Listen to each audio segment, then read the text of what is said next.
Hey, this is Joe from Personas, and today I want to show you a plugin that you may have overlooked if you're not an electric guitar player or if you don't use Ampire regularly, and it's called Pedalboard. So real quickly before I grab the plugin, here's what I want to try to use it on. So this is a loop that I recorded with my drummer that we then recorded more stuff over the top. I believe this was in a recent video. But he came over to do pre-production and he forgot his snare stand. So we only had this tiny little like piccolo snare drum and a kick drum. So we recorded an overhead and a kick and he played this loop. So this is just the raw recording.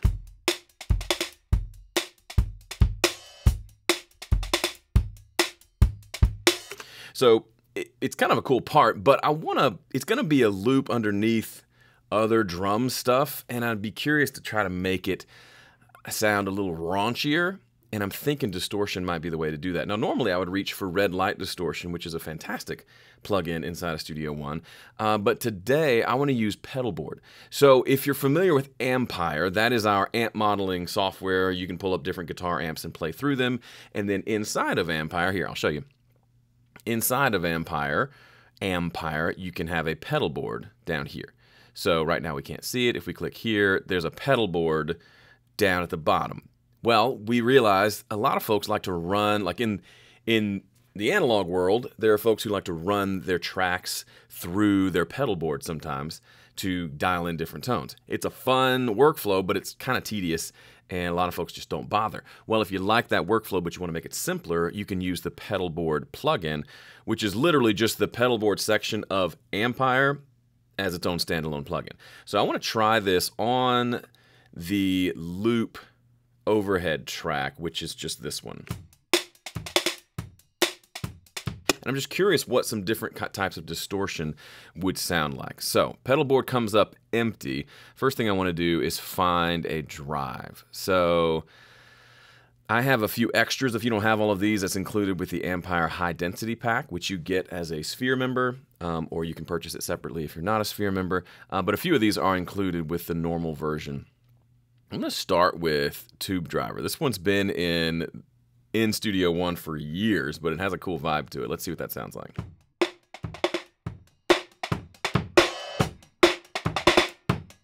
Okay, it's not terribly aggressive, so what I'm going to do is crank the input gain here, bring the output down a little bit, see if that drives it a little harder. Okay, it's cool. I'd like more control. Let's try the big fuzz. I don't know if this is going to work, but let's give it a shot. I'm going to pull this input back down so we don't blow our head off.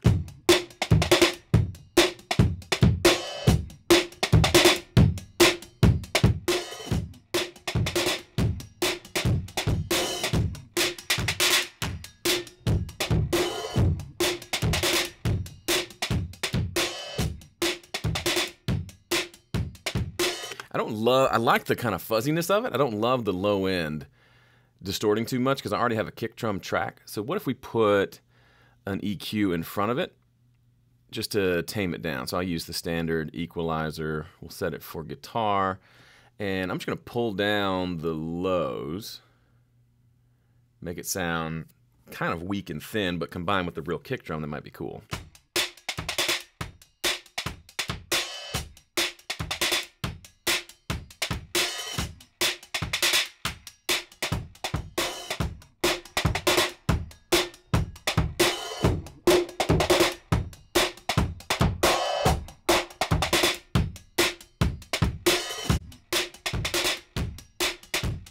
Ooh, after I think is better. So I like the way the low frequencies mess with the fuzz, but then maybe I can roll them off after the fact.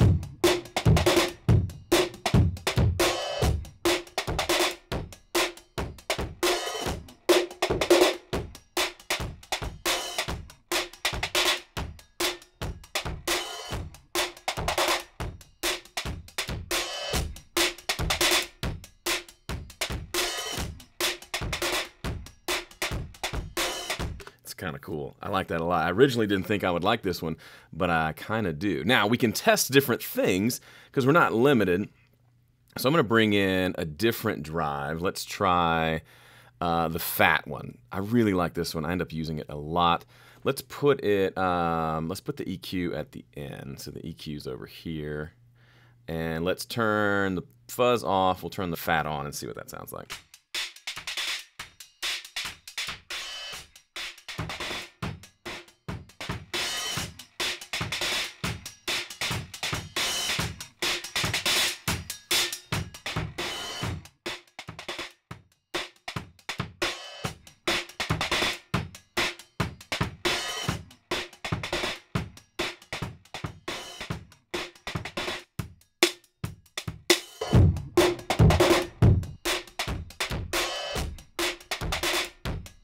This may not be the one we keep. I'm going to turn it down just a little bit, but I'm kind of digging that vibe.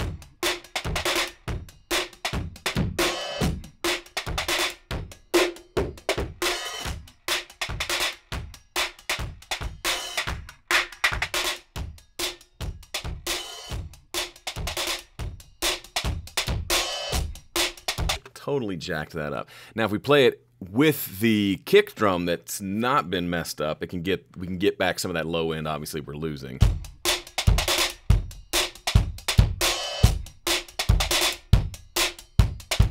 Now, this is just obviously just distortion, and there's a bunch of different ones included. But we can also do things like, what if we wanted to give it like a chorus effect? What would that sound like?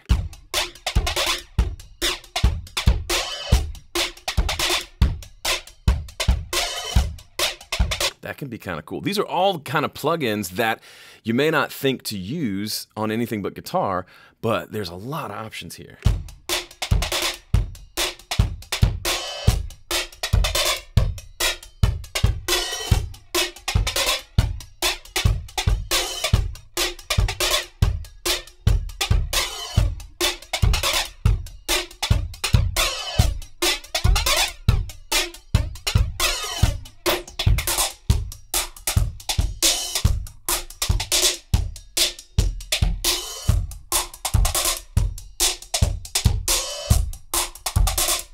That phaser, I mean, it's pretty phasey, obviously, but that could be kind of cool. Maybe I don't have the depth quite as deep.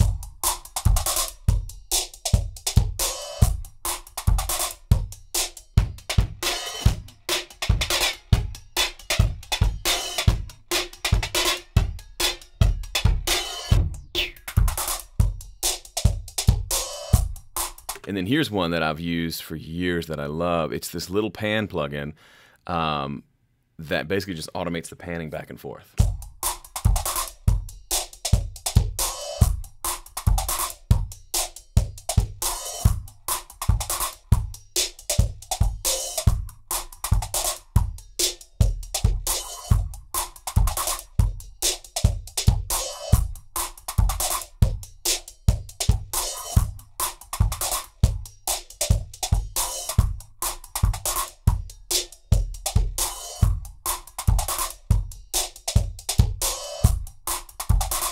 So it's a tremolo, but instead of volume tremolo, it's left and right tremolo, which is really cool. And again, you could probably think of a ton of different options for that. But this, in just a handful of minutes, we were able to add a bunch of interesting, cool sounds. And we went from this to something like this.